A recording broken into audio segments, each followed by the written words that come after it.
एक बार की बात है। एक कौवा बहुत ही घने जंगल से गुजर रहा था।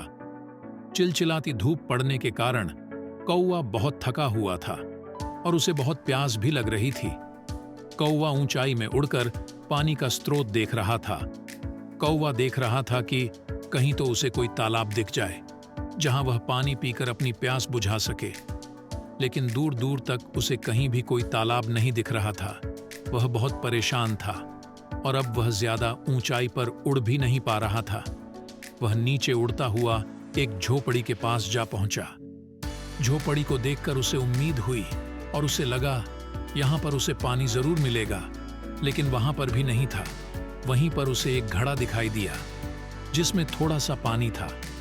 घड़े को देखकर कौवे को बहुत उम्मीद हुई और वह घड़े के पास पहुंच गया। जैसे ही कौवे ने घड़े में से पानी पीने के लिए अपनी चोंच घड़े में डाली तो उसने देखा कि घड़े में पानी बहुत कम है और उसकी चोंच पानी तक नहीं पहुंच पा रही है। अब कौवे फिर से परेशान हो गया क्योंकि अब वह 1 मिनट भी और इंतजार नहीं कर सकता था। उसे लग रहा था कि अगर उसे पानी नहीं मिला तो किसी भी क्षण उसकी मृत्यु हो सकती है। लेकिन कौवे ने हिम्मत नहीं हारी और सोचने लगा कि आखिर इस पानी को कैसे पिया जाए। कौवे ने घड़े को धकेलने की कोशिश की, लेकिन घड़ा भारी था। वह तो कौवे से हिल भी नहीं रहा था।